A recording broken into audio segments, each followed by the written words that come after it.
Shalom saudara yang dikasih dalam Tuhan, puji Tuhan.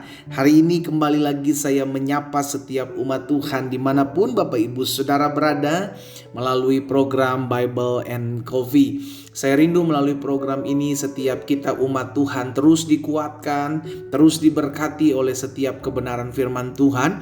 Karena kita percaya firman Tuhan menjadi dasar kehidupan kita yang membuat kita tetap kokoh menghadapi badai, tetap kuat menghadapi setiap pergumulan, sehingga pada akhirnya setiap kita tetap keluar sebagai orang-orang yang lebih daripada pemenang. Puji Tuhan. Nah saudara yang dikasih dalam Tuhan, saat yang indah ini mari sama-sama kita akan siapkan hati kita untuk mendengarkan sebagian daripada firman Tuhan.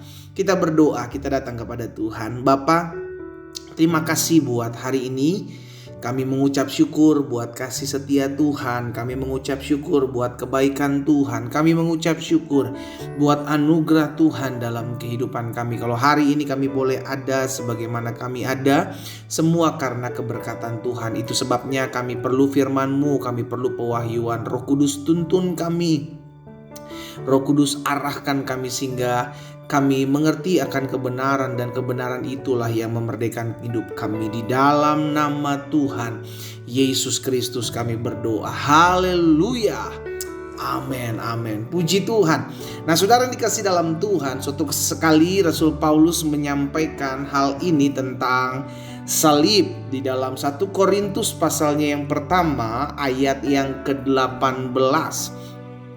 1 Korintus pasal yang pertama ayat 18, Rasul Paulus bilang kepada jemaat di Korintus seperti ini. Sebab pemberitaan tentang salib memang adalah kebodohan bagi mereka yang akan binasa.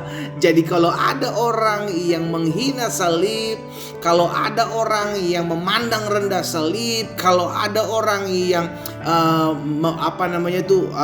menghina salib, it's okay. Gak apa-apa, Alkitab sudah mencatat, Alkitab sudah menulis tentang siapa mereka itu, saudaraku. Kita jangan kepancing emosi gitu kan. Tapi Rasul Paulus juga katakan selanjutnya, tetapi bagi kita, siapa kita? Kita yang diselamatkan, pemberitaan itu adalah kekuatan Allah. Saudara yang dikasih dalam Tuhan, hari ini kita diingatkan tentang pemberitaan salib. Berarti dari zaman dulu sudah ada penghinaan tentang salib. Sudah ada orang-orang yang memang memandang salib sebagai sebuah kelemahan, ejekan, hinaan, bulian. But it's okay. Berarti sampai saat ini pun memang akan ada seperti itu, ya kan? Akan ada orang-orang yang tetap terus menghina pemberitaan tentang salib. Akan ada orang-orang yang terus membuli tentang salib. Gak apa-apa. Tapi Alkitab sudah mencatat kepada siapa atau seperti apa orang-orang itu, saudara yang dikasih dalam Tuhan, iya kan? Nah bagian kita yang sudah diselamatkan tentang pemberitaan salib itu jadi kekuatan buat setiap kita. Amin. Karena di atas saliblah Yesus mati buat saudara dan saya. Di atas saliblah kita diselamatkan, dan oleh bilur-bilur Yesus yang tertumpah di atas kayu salib, itu yang menjadi jaminan sorga buat setiap kita yang percaya, yang diselamatkan oleh pemberitaan salib itu. Amin saudara. Itu sebabnya Rasul Paulus juga sampaikan kepada jemaat di Kolose pasal yang pertama ayat 20. Dan oleh Dialah Ia memperdamaikan segala sesuatu dengan dirinya. Jadi kematian Kristus di atas kayu salib atau pemberitaan tentang salib adakan berita pendamaian di mana anak-anak manusia, umat manusia diperdamaikan dengan Allah. Oleh karena apa? Salib. Haleluya. Baik yang ada di bumi maupun yang ada di sorga, sesudah Ia mengadakan pendamaian oleh darah salib Kristus. Jadi berita tentang salib adalah berita sukacita buat kita yang diselamatkan. Berita tentang salib adalah berita kebanggaan buat setiap kita, karena ada satu pribadi yang mau mati buat kita ketika kita masih berdosa dan kita diselamatkan oleh karena apa? Oleh karena pengorbanannya, oleh karena darahnya yang tertumpah, tubuhnya yang terpecah, kita dilayakan. Bukan karena perbuatan baik kita diselamatkan. Bukan karena amal kita, perbuatan baik atau ibadah kita. No, tapi karena apa yang Yesus sudah kerjakan di atas kayu salib.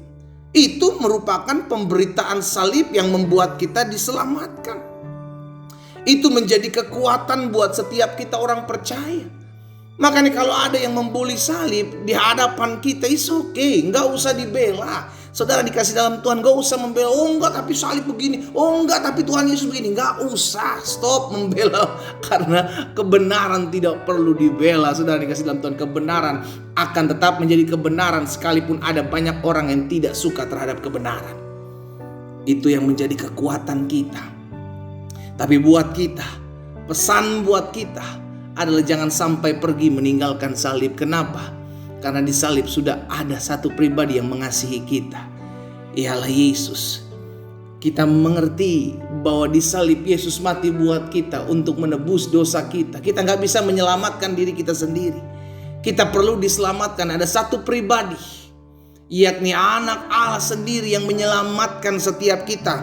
Mati di atas kayu salib untuk menebus kita, memperdamaikan kita dengan Allah. Wow, saudaraku. Jadi di salib ada lambang sukacita buat setiap kita, bahwa kita mengerti kita diperdamaikan dengan Allah bukan berdasarkan inisiatif kita sebagai manusia, tetapi berdasarkan inisiatif Allah.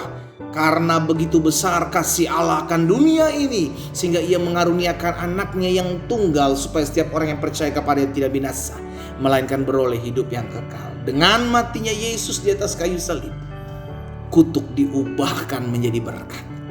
Karena orang yang digantung di kayu salib adalah orang yang mengalami kutuk, Alkitab katakan. Kenapa perlu disalib? Agar kutuk itu ditimpakan kepada Yesus, sehingga kita yang tadinya menerima kutuk akan dosa tidak lagi harus menanggung kutuk, karena Yesus sudah menggantikan buat kita. Haleluya. Inilah berita tentang salib. Ini kebanggaan buat kita. Ini sukacita buat kita. Gak usah malu ketika kita salib kita dibully, salib kita dihina, salib kita disindir. Apa itu Tuhan yang mati di atas kayu salib? Yesus memang datang untuk mati di atas kayu salib. Sebab tanpa pertumpahan darah tidak ada pengorbanan. Tanpa salib tidak ada pendamaian. Haleluya. Ini yang menjadi kebanggaan kita sebagai anak-anak Tuhan.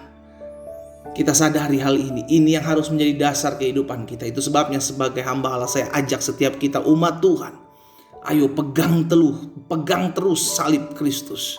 Sehingga badai apapun dalam kehidupan kita, kita hanya pandang salib. Di salib Yesus sudah mengorbankan dirinya buat kita. Di salib cinta kasih Allah dibuktikan atas kehidupan kita. Masakan ketika kita berdosa Tuhan mau mati buat kita. Sekarang kita sudah diangkat menjadi anaknya.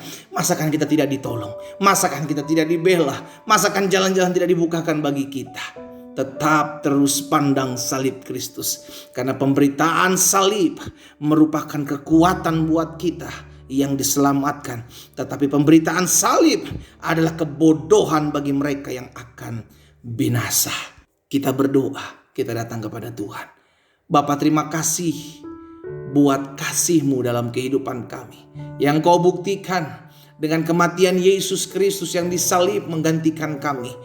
Kami bersyukur kami adalah orang-orang yang sudah dibenarkan. Sehingga pemberitaan salib adalah pemberitaan sukacita. Pemberitaan salib adalah pemberitaan damai, di mana Tuhan mendamaikan kami dengan diri-Mu melalui darah salib Kristus. Itu sebabnya Bapak hamba berdoa buat umat Tuhan. Teguhkan hati kami.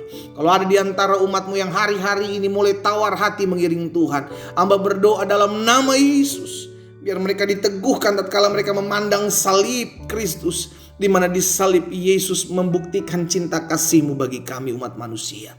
Hamba juga berdoa buat yang sakit. Kami percaya bilur-bilur-Mu menyembuhkan kami, sehingga kami yang sakit hari ini sudah dijamah dan disembuhkan Tuhan. Kami yang berbeban berat sudah mendapatkan kekuatan. Di dalam nama Tuhan Yesus Kristus kami berdoa. Haleluya. Amin.